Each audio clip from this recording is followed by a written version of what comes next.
move in front.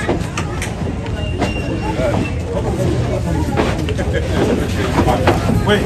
Somebody jump side in. You press the other side. Excellent. Oya sebere. Mwana musoka omwana w'amafina yamukola emikolo gy'omu kisenge okukola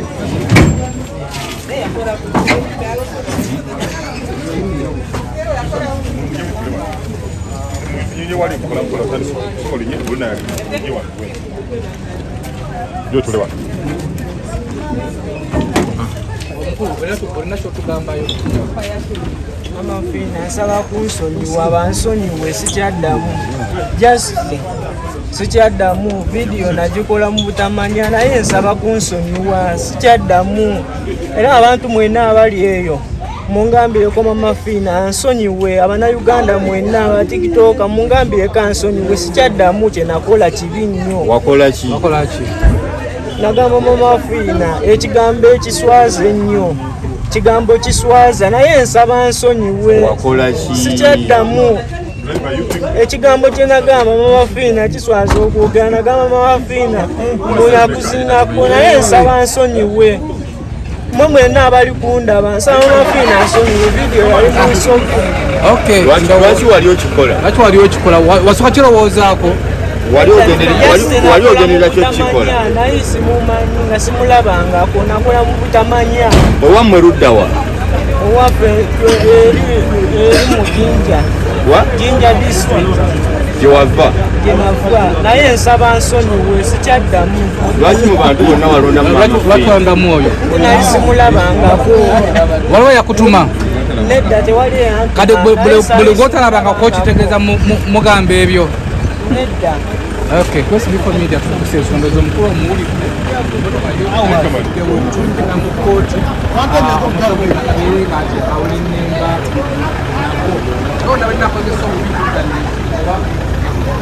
mbeera bwetyo bweri saawa eno tugenda mu kooti abali ku Megatron akatugende ffenna paka gye bigenda okubeera nga bikoma.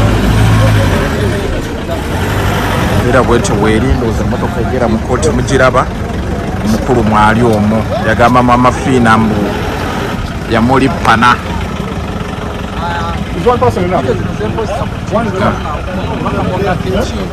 Yagamba Mamafiina nti yamulippana. Mbeera bwetyo bweri tugenda mu kooti katoyo biki ebivaayo temuva ku Megatron tukomawo.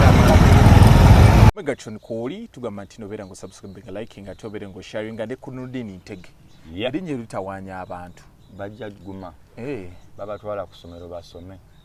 Bano nno bantu bwe tulina kwebadala nnyo oga eri batalwanya anti bagambe ndisiimuule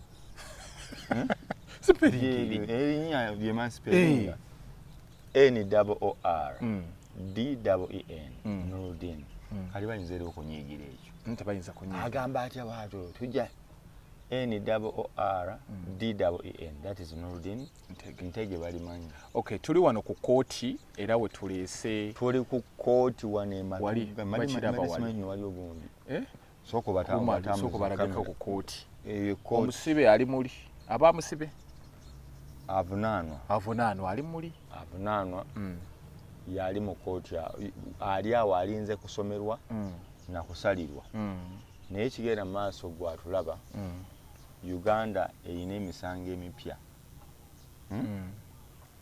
kati social media misuse gwafuuse musango nnyo ng'era ssebo omuntu bamusiba emyaka asinga waliwo emisango emipya nti abantu babadde bakola bikolobero birala kulwana kuyomba kubba kola damage ku bintu eby'abantu nga gye emisango egisinga obungi nga sigenze kugira egiri capital ntoli yasse capital gyeminene yasse muntu ya repinze wa mundu egiri mu kiti kyagyo naye kati waliwo emisango abantu gye bakola nga ate banyumirwa bazza misango ate nga banyumirwa mu kuguzza aba mu kunyumirwa yono kye yakoze nti ono Madubala Pressure 24 Lucky Choice simanya ne 10 oba yaguzaako 10 waliwo ne bendala waliwo abayita Mama Fina abalala kuki ku TikTok ne ku Facebook. Ate ku Facebook kyasusse bagabirako n'obujjanjabi. Bagikola bakola ki banyumirwa. Naye ekizibu kyagwo bakusalira wakati w'emyaka 2 ku 10. Kisinzira damage y'omuntu. Maximum 10 years. Ekya maximum sinzo kigira. But at least benze mpulirako nyina nawuliddeko weena. Waliwo weebiri. Abalala myezi. Kali kisinzira omulamuzi empozayo ne magnitude y'ekintu kye wakoze. Kati omwana omulenzi ono ava Busoga ndoza n'omulundi gwe gusoose okujja e Kampala ng'ajja kumusiba. Alambula bagenda musiba nga alambuddeko. Bamujje Busoga ng'ekimulese kujja kukola ki? Yegombadde okujja e Kampala. Kati alabye ku bizimbe eby'ewesi. Kati yatuuse e Kampala ng'atuukira mu kkomero. Omulenzi ono yasinzira ku mukutu gwo gwa TikTok. Eyo ne mu Busoga munda. Network mutawanya a recordinga. Nadda ku nsikaawo n'aganze Mama Fina namukozeeko emikolo. Yamweja vanyi. Namweja vanyi simana namutomba n'ebigambo ebirala by'omanyi by'omu kisenge. Nawe okyogedde. Kigambo okutuma mpulira ng'ekigambo ekya. Ate omwana ayinza osalamu akantu n'agamba. Anti nkugamba. Ekigambo kiri kisava. Anti nkugambe. Okunyumya akaboozi. Nakyo kigambo kisava naye. Okwegadanga. Nebyo byonna bisabike. Kati waliwo ebitali bisabike nga bibiri bye tutasobola kukola ki? Kwogera wano. Kati mu kunnyonnyola ebigambo byenga owulira atyoboola akakkanya omuntu ow'amaanyi mu ggwanga, omuntu alina ekitiibwa mu ggwanga, omuntu alina famire ye, mukyala muzadde, alina by'atasobola kukola. Olina by'otasobola kumwogerako nga naye waliwo ayinza okunda n'ongamba atwala eri naye ng'oli akubuuza babigambeko ku maama wo. Tulabe oba biri feya. Gobeerawo osanga akavubuka nga kava ku luzzi kagambe maama w'oyo omulaba kye namukoze. Kati kye njagala omala okuimagininga okireete wano nti omwana yakisinziira ku mukutu n'ateekayo ekyo, not forgetting nti waliwo abavubuka bangi abazze bakozesa omutimbagano nga naye nno omubuuza afaaki kumulaba nti naye yayogedde ekikambwe ekirala views. Lero labo mwana kyagambye era yazifuna nga bwe yali azaagala. Yazifuna? Views yazifuna. Era abantu bayagala okumanya kye yakola Mama Fina. Omukisa nga bwe yali akibala. Nnyiniko ne kamutuukako gwe yali ayogerako. Era mu kumutuukako eno ye kooti wetuli kati ali omumunda. Agenda mu kkomera okusoma bamusindika kitalya oba luzira oba kigo oba jinja simanyi awo bali naye nga ye agenda mulabye alaajana Mama Fina nsonyiwa siri kiddamu kakati ng'oli ku kimu. Anti Mama Fina taliiwo ye. State ye mukola ki? Bamukutte bamuleeta obujuzi we buli eky'omukisa kyakozeemu teyeegaana. Omaye bw'oteegaana yali ku kimu bansonyiwa. Bw'oteegaana olumu omulamuzi aba wa kisa.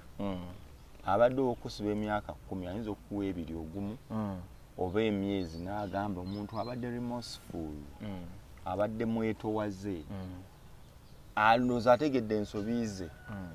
Kati abalala bamu bavuma abantu ng'avuma muntu kukakasa bamulaba mbu ye nze babuti sibatya nsobola bavuma nsobola kimugamba oyo oba Mafina ng'akikuyisaamu. Oba abaana bano waliwo abantu ababali emabega kabinjangako kavuma banene neyeekwata nze kanevumire ku Mama Fina nze kanevumire ku pulezidenti. Olumu bibaamu omuntu n'avuma kati abantu nga b'osanga nti nze kanvume nyina gwe nalabye antadde ku gundi ku TikTok ewe mabega awo kavubuka kali eyo kamala mu gigi ne kagamba wagundi waddalasi Juzu Nurudini kati yasaze akantu nga nagamba abantu nti Bobi Wine yayina amasannyalaze mu 2021 nga nuboga kwatamu bukwasi buti osensebuka ye nakasalamu kati ate bo benyini nga banupu bayumba nga njagala babuuza like nabadde nsoma comments kasajjako nga njagala babuuza bo kibawakanya yali tagalina ate ogamba yayina kati kitegeeza tayina kati ate banyumya 2 nyina munyuma mu present oyinza ogamba nti mu 2 mu kaluluka 2 Bobi Wine alina amasanyalaze nyumya ku kiki ku kikadde kati bo bagamba omukuba olagamba sawe no tagayina wali yagayina anti kati waliwo amazima n'agatali mazima nze nkikugambye bwe kitu nti amasanyalaze ge yalina mu 2 bwekimalayo otya anti nga ge yalina mu 2 nga Katonda n'akuvaamu ne gakukwatako bukwasi bwegati ofa bufi gwamanya osigaza vvu n'omulamu tebagulaba kati oli bali bakiwakanya kati ngamba buuza bakiwakanya teyagalina kati waliwo abo abagamba naye nze nange kanjogere ku Nurudini ne bakuweteramu naye nze bisi binkwatako naye byonna nga bimaze okuggwa abantu osobola okuvuma omuntu n'akuleka n'akuyigino walinga naye osobola okuvuma omuntu ku lunaku olubi ngono bwe yalukoze eki bwe yalufunye nti okuttema amafiina omukakkanyiza n'omupimyako ebikolwa ebyensonyi eby'omu kisenge ate mu mbeera embi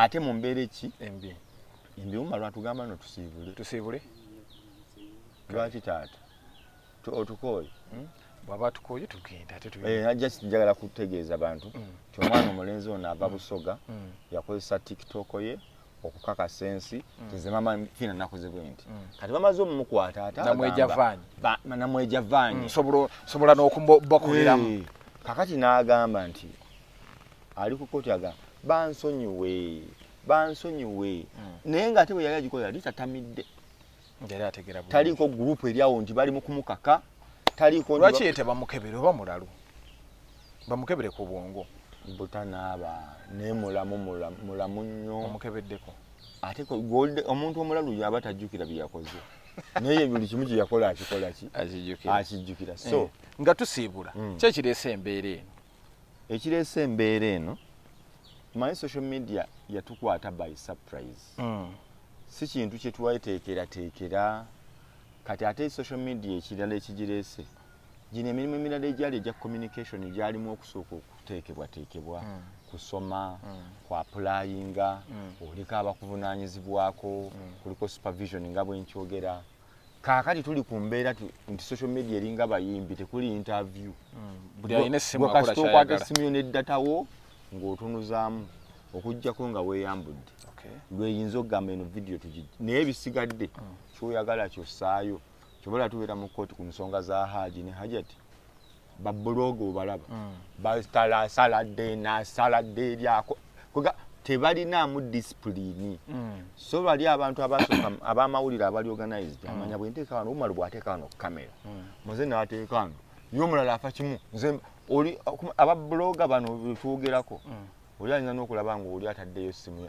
najja n'omukono gwe nga yafa kimu kugamba obalaba n'afuna waateeka afuna olw'okuba tebali guided n'asindika waaka wa munne yafa kimu kuteekayo kati n'agamaalo bagakoleko manyi babuloga bangi babiraba naye bw'oba totegeera mwekake bwekasi tukole ekino nga kiri organized kati kiri kyomba kiva ku ki kuba nti buli muntu ajja tekuli interview tekuli qualifications gojja buggi naye bw'onooba tokikozesezza bulungi ojja kufuna akabasa abantu either ensi ejja kugunjula oba omuntu omu ajja kukola ki kugunjula nga maafina wagunjudde ono nyina abantu listi andaze ku listi y'abantu nga 10 agenda sibaasiba buli omu si kusibaasiba nga 10 abamukola ebintu bwe bityo abaferedde abantu mu linnya lye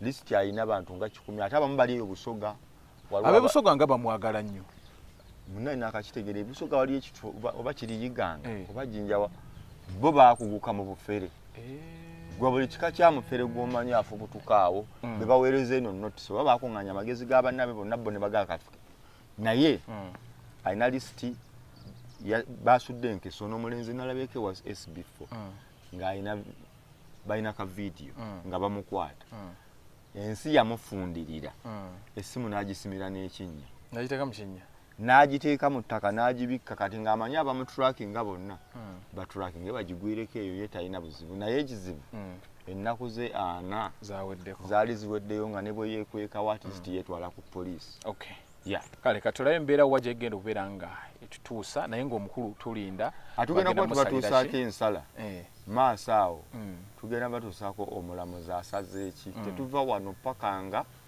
abantu baboneredde. Okay, katukomewo temuvaawo. Mukoleyo show.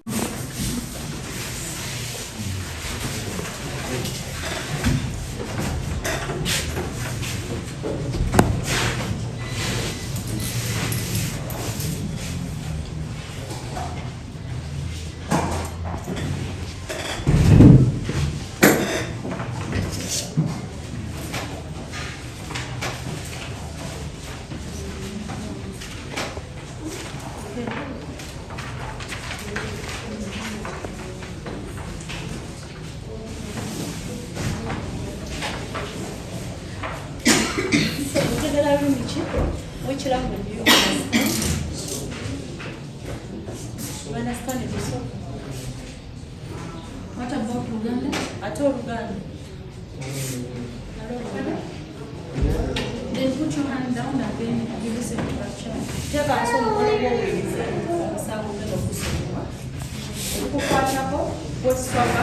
Arafat, Olimsadia Mkulu, Olimina Hakumina Mwenda, Olimusoga Ligwangalo, era olumuyizi olumutuuze w'ebimuli Seero Kagoma sub-county mu disitulikiti y'e Wakiso.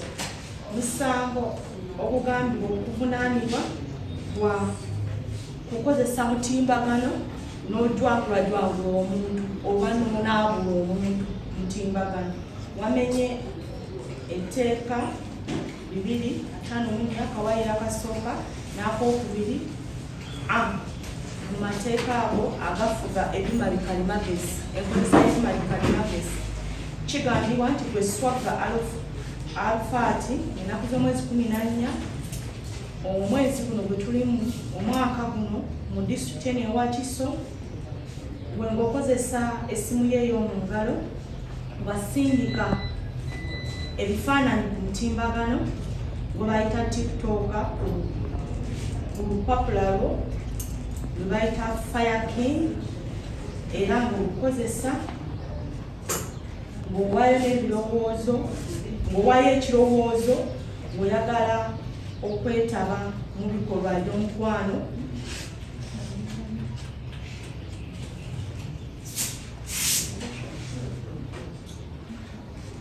ng'owaayo ebirowoozo ng'oyagala okwetaba mu bikolwa eby'omukwano n'omukyala gwe bayita Maama Fiina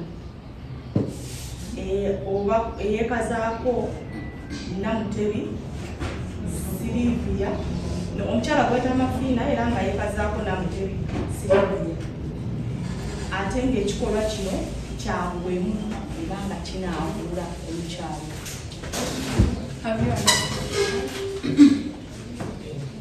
Have you understood the charge?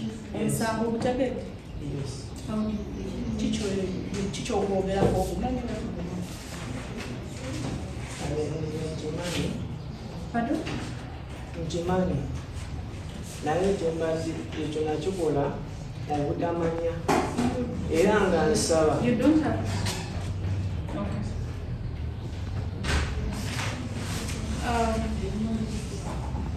For you to plead to the charge, you don't have to explain. You just. Okukkiriza omusango tolina kunnyonnyola olina tutegeeza butegeezi oba ogumanyi oba togumanyi ogumanyi oba togumanyi.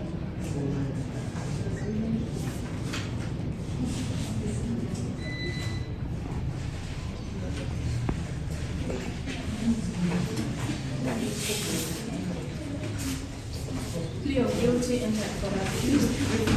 Engisidde kutindiddwa kulikodera kooti omusango gukkiriza.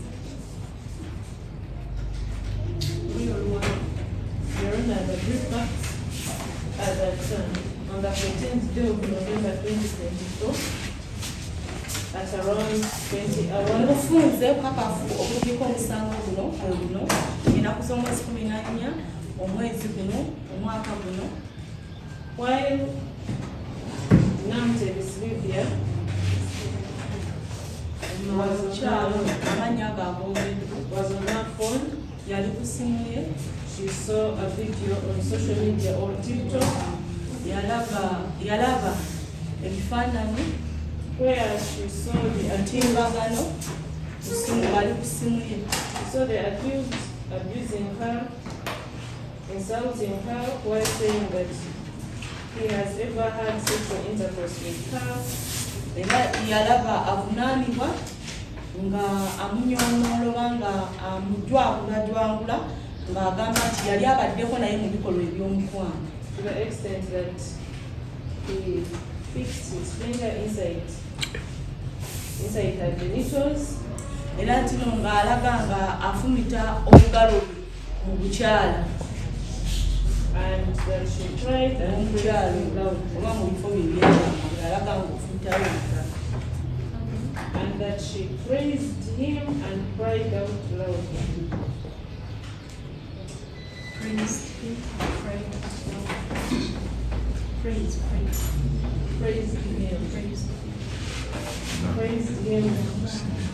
him loudly. Era nga omusuutasuuta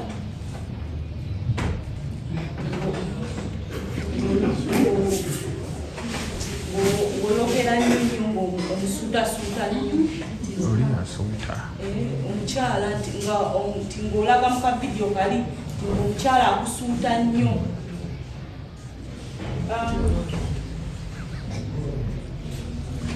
The complainant came to know that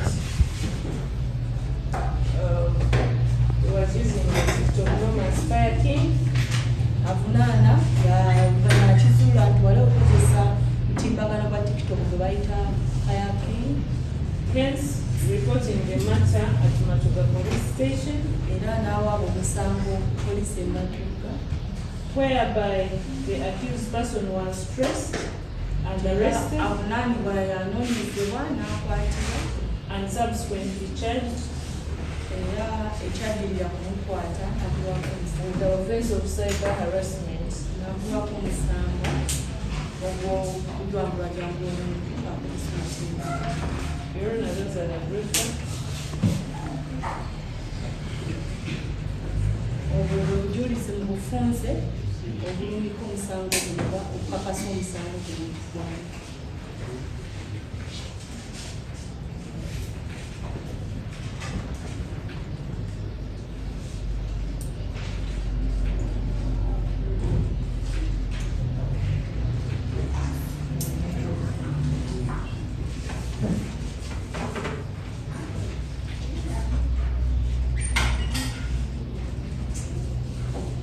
Are those facts correct and true? Okakafu obwo bwogeddwa butuufu.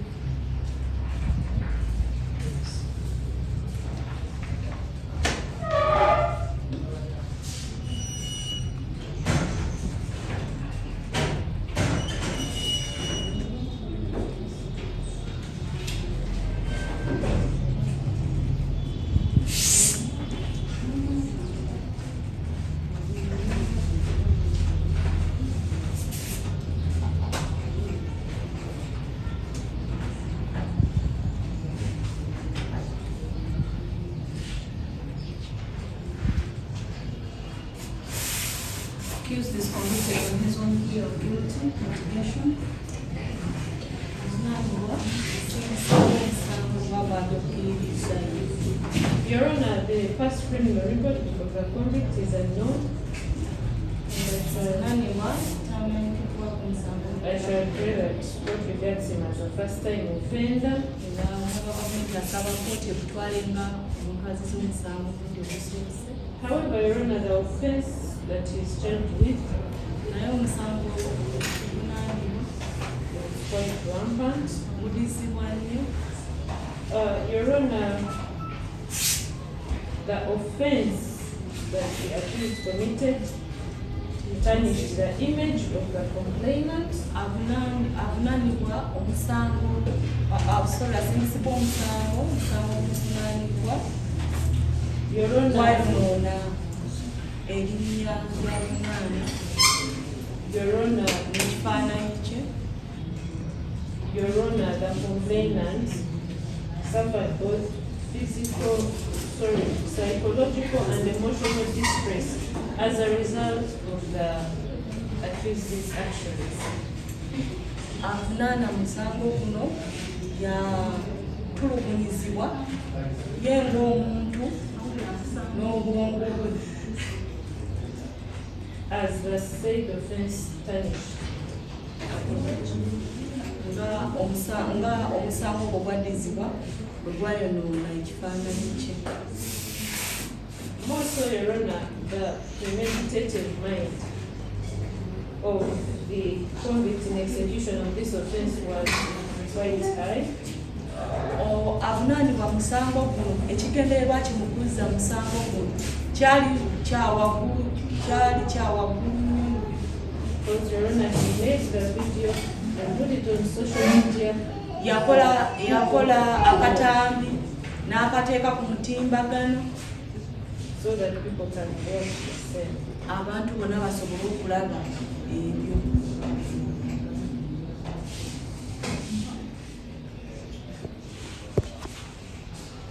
Your Honor, his action was quite disrespectful. Ebikolwa bye byali binyoomoola.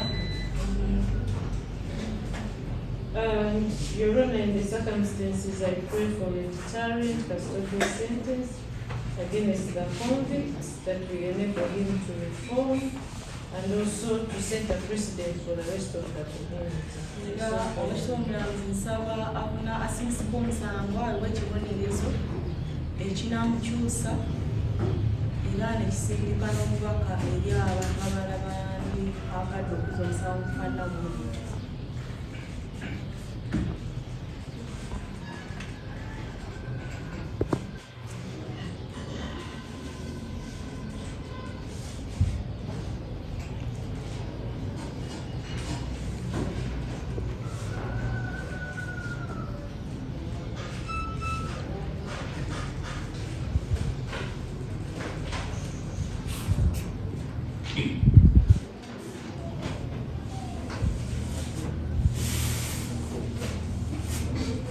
Allocators and mitigation procedures.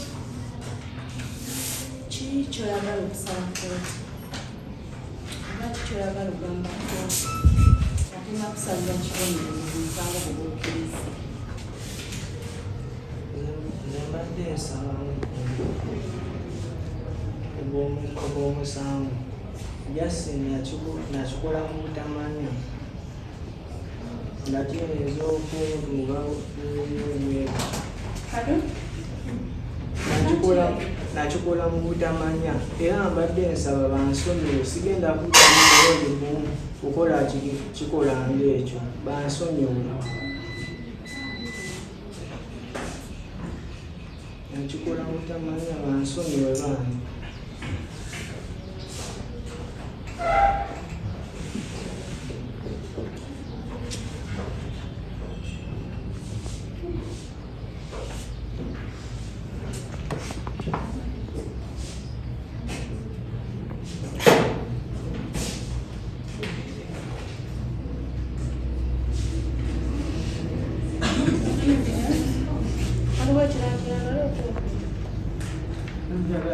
Bansonyiwe sigenda kuddamu kikola.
Mukaaba so. Kera mukaaba okakane.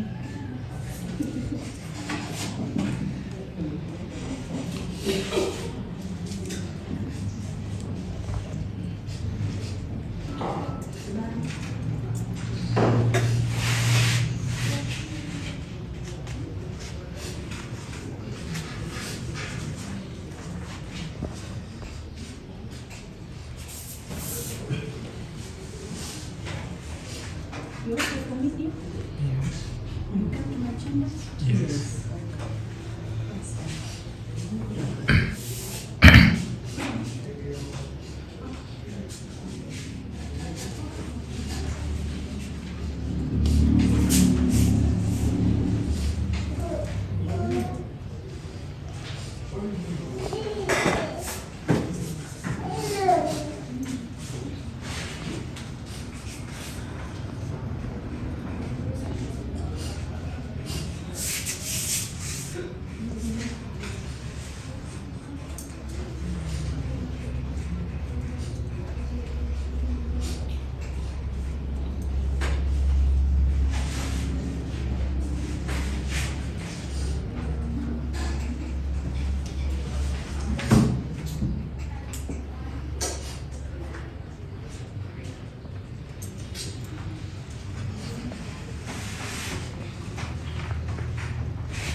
Ekibonerezo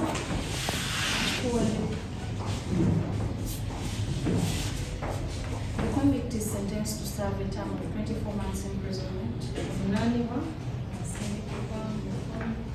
aweereddwa ekibonerezo kya kusibwa emyezi 24 on the reasons that the convict is treated as a first offender with no ensonga ze zino nti avunaanibwa aba asirisibwa omusango atwalibwa ng'omukola zaabwe omusango he prays for leniency asabye okusaasirwa and does appear remorseful. era alabika nga mwetoowaze However, the actions of the convict were premeditated. Thus, he did record a report with contents that insulted the modesty of the defendant. ebikolwa byasindisibwa omusango byali byamalirivu nnyo kubanga yakola akatambi with contents that insulted the modesty of the era complainant. nga mulimu nga nasengeka mu ebigambo ebinaakula obutonde bw'omukyala. The convict is a young man who can find content for his social media page elsewhere without having to insult other persons. Asimisibwa omusango muvubuka muto asobola okukola emboozi mu nsonga endala nga tasizaamu muntu yenna oba nga talaabire mu ndimu yenna kitiibwa kya muntu yenna. Persons such as the convict ought to stay out of society for purposes of reform. Hence the Omuntu bw'atyo nga asimisibwa omusango yeetaaga okujja mu lukale n'ateekebwako ebbali oba ensonga y'okukyusa. You do have the right of appeal against the sentence and not the conviction. Olina eddembe okujulira ku kibonerezo ky'ekyokuweebwa. Kasozi Hamisi Uganda ng'efunana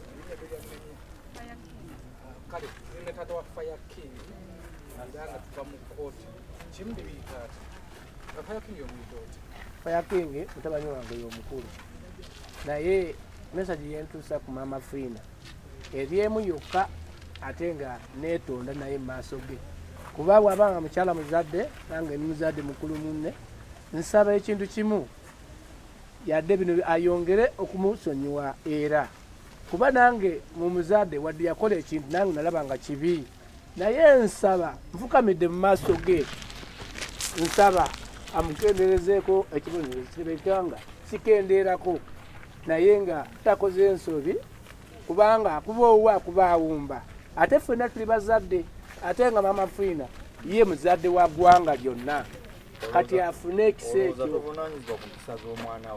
Empisa z'omwana wange nsobola ozoogerako akatonotono naye nga ffe tuzaala omwana tozaala mutima tuzaala mubiri kati ebikondo by'omwana oyo si byebyange naye kyandiize wano kumugoberera kati era message eno etuwa ku Mama Frina kituufu omwana bw'omukubamu oluggo adduka n'agenda eri bw'atuuka eyataakomayo yani ya maama kale kyensaba omwana we abadde n'empisa nga gwe kitaawe bwebakubuuza nti omwana we abadde n'empisa omwana wange abadde n'empisa kuba bakyasoma kirala n'empisa kyavudde ku kati ndowooza gurupu oba ne bagenda ku masomero bafuna gurupu asoma buki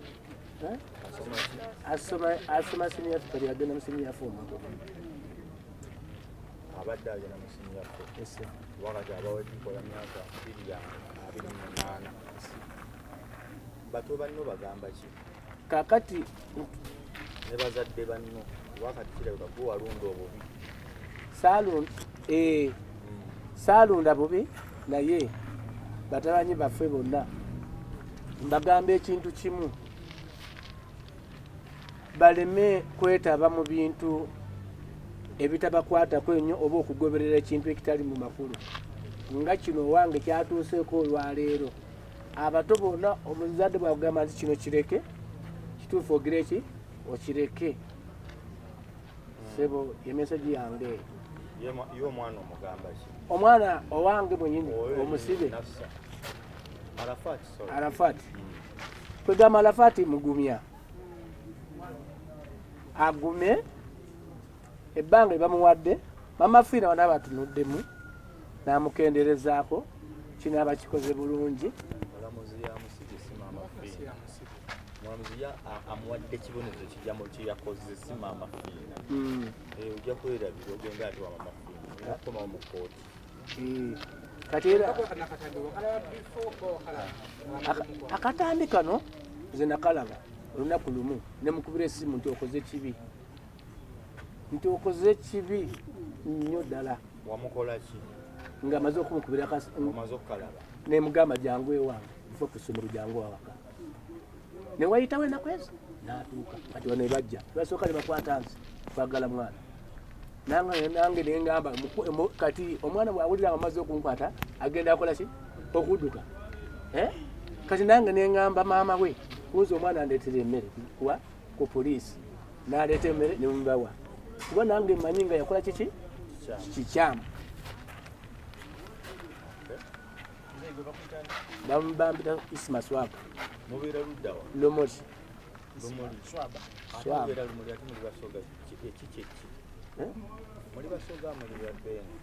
tuli basoga kale endogera yange neeyo 19 nze n'emyaka 45 omwana wange n'omulinga kwafaananiza era kale tusobola akoba ndi ti wange kuba yakola kino tiwegaana mwana kuba akoze ekibi kuba ife tuzaala buzaale twata ku nsi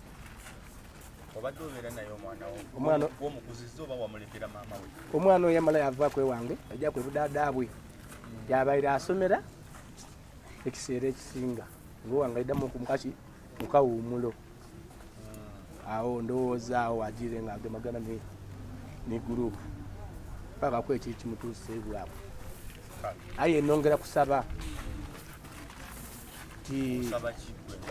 nga nze omuzaire nsabe abaana bona abakali okwetaba mu bintu oti n'ebyo bateetabamu kuba obuzibu buli emberi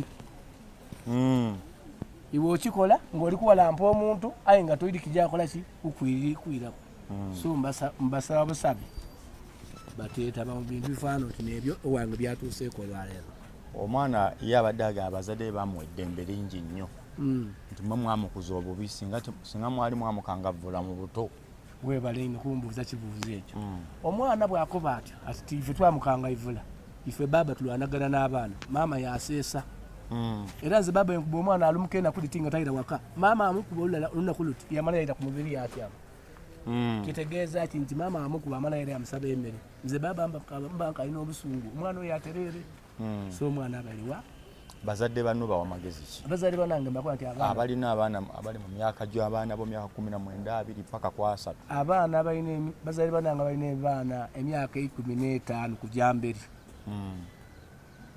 baana bakootira abaana bateetaba mu gurupu era bino ebya TikTok ebyayida bateetabamu nga bavumirira ebikolwa ebitabagemagana bulungi bazadde banange kyembasaba kyonka kubaze no wange olwaye kyatuuseeku nkibwoine obadde okisuubira ku kyeyakola so mbaire nkisuubira okusinzira zena bwena kibona kyankosa omutima naawe kyakukosa mbaire nkisuubira kuba zena ena kibona kyankosa ki omutima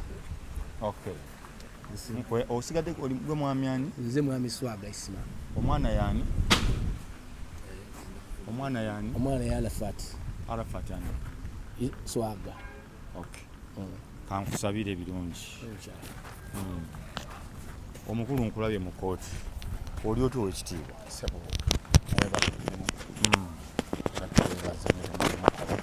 amanya gwani amanya bampita Katende Ivan oba Museveni nkulaba okusookera ddala nsanyukidde ekyomulamuzi wa kooti ekibonerezo kyawadde omwana omulenzi ovuiki omulenzi ansanyusiza ekintu eki amalidde kooti budde naye teyeemalidde ku lwayo naye ebikolwa ebyo tubivumirira okusookera ddala kuba kati tulaba abantu abakulu ab'ebitiibwa omuntu nadda ne ku mukulembeze w'eggwanga n'atandika okuvoola n'amukuba ku ttooyi akola atya abavubuka bakubiriza mufune ebyokukola otherwise bino tetuli mu nsi z'abazungu wadde emitimbagano jajja naye si bikola birungi kuba kati oli omukyala amafiina mukyala muzadde ayina abako ayina emikwano ayina abaana mudda kujja n'omuhoozi mutandika okukola buli kye mwagala bannaye abavubuka mbakubiriza ebintu ebyo tubirekera naye ndi muvubuka sijjagaana naye essimu tuzikozesa bulungi mwebale nnyo ab'amawulire mwebalire ddala kyekyo nno kyekibadde wano ku kooti e Matugga Magistrates Court omwana omulenzi Arafati bamusalidde emyaka gye 2 emyezi 24 naye nga bamugamba asobola okujulira musango gwe gutambudde naawe alowooza okukola bwotyo bino bye bivaamu mweraba